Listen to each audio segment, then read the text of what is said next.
এদিকে কুড়িগ্রামে নদ নদীর পানি কমতে শুরু করায় সদর, রাজারহাট, চিলমারি সহ বিভিন্ন পয়েন্টে নদী ভাঙন দেখা দিয়েছে। ভাঙনের ঝুঁকিতে রয়েছে বন্যা নিয়ন্ত্রণ বাঁধ। এ নিয়ে জানাতে কুড়িগ্রাম থেকে যুক্ত হয়েছেন সহকর্মী আব্দুল খালেক।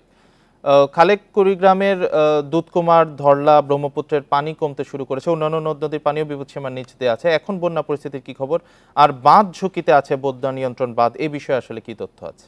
কুড়িগ্রামের যে প্রধান চারটি নদ নদী ধরলা, তিস্তা, ব্রহ্মপুত্র এবং দুধকুমার, এই মধ্যে চারটি নদ নদীর পানি কিন্তু বিপদসীমার নিচে রয়েছে এবং পানি কিন্তু কমা অব্যাহত রয়েছে। গতকাল বিপদসীমার উপরে ছিল, আজকে কিন্তু সেটি নিচে নেমে এসেছে এবং পানি কমলেও অনেক এলাকায় কিন্তু আমরা দেখতে পাচ্ছি বর্ষা এবং বন্যার যে জলাবদ্ধতা তৈরি হয়েছে পানি, সেই কারণে অনেকের ঘর বাড়ি এখনো নিমজ্জিত রয়েছে এবং ফসলের ক্ষেত কিন্তু অনেকগুলো নিমজ্জিত রয়েছে। বিশেষ করে কৃষি বিভাগের যে তথ্য, সেটি অনুযায়ী আমরা জানতে পারছি যে ১,৫০০ হেক্টর জমির সবজি, ভুট্টা, পাট সহ বিভিন্ন ফসল এই মুহূর্তে পানিতে নিমজ্জিত রয়েছে। তবে পানি আস্তে আস্তে করে নামতে শুরু করেছে এবং গত কয়েকদিন ধরে সে ধরনের কোনো বৃষ্টিপাতও কিন্তু আমরা লক্ষ্য করছি না। ফলে পরিস্থিতির কিছুটা উন্নতি লক্ষ্য করা যাচ্ছে। তবে নদী ভাঙনের কিন্তু কমতি নেই, বরং পানি কমার সঙ্গে সঙ্গে কিন্তু নদী ভাঙনের তীব্রতা বিভিন্ন এলাকায় বৃদ্ধি পেয়েছে। পানি উন্নয়ন বোর্ড যেটি জানিয়েছে যে অন্তত ৬টি পয়েন্টে প্রায় ১ কিলোমিটার জুড়ে এখন ভাঙন চলছে। এবং আপনি যেমনটি বলছিলেন যে ভাঙনের ঝুঁকিতে কিন্তু বন্যা নিয়ন্ত্রণ বাঁধের পাশাপাশি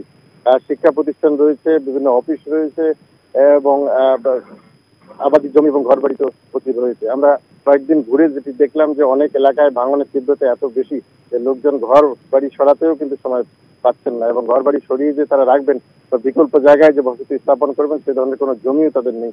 ফলে এরা চরম দুর্ভোগে পড়েছে। তো প্রশাসনের পক্ষ থেকে বিভিন্ন এলাকায় আমরা লক্ষ্য করছি যে সীমিত পরিমাণে কিছু ত্রাণ তৎপরতা শুরু হয়েছে। আপাতত চাল দেওয়া হচ্ছে এবং অন্যান্য খাদ্য সামগ্রী দেওয়া হচ্ছে। পরবর্তী সময়ে তাদের পুনর্বাসনের জন্য প্রশাসনের পক্ষ থেকে উদ্যোগ গ্রহণ করা হবে বলে আমরা জানতে পেরেছি। পাশাপাশি আপনাকে একটি যে বিষয় জানিয়ে রাখি যে বিভিন্ন এলাকায় যে ভাঙন চলছে সেই বিষয়ে কিন্তু পানি উন্নয়ন বোর্ডের পক্ষ থেকে পর্যাপ্ত ব্যবস্থা তারা গ্রহণ করতে পারছে না। তারা বলছে যে তাদের হাতে কোনো অর্থ নেই, অর্থাৎ বরাদ্দ সংকটের কারণে তারা তাৎক্ষণিক ব্যবস্থা নিতে পারছে না। এ ব্যাপারে তারা ঊর্ধ্বতন কর্তৃপক্ষকে অবহিত করেছে। দ্রুত ব্যবস্থা না নিলে অনেক কয়েকটি বাজার এবং বন্যা নিয়ন্ত্রণ বাঁধ সেগুলি কিন্তু ঝুঁকির মুখে পড়বে বলে এলাকাবাসী আমাদেরকে জানিয়েছেন। কুড়িগ্রাম থেকে বন্যা পরিস্থিতি নিয়ে জানাচ্ছিলেন সহকর্মী আব্দুল খালেক।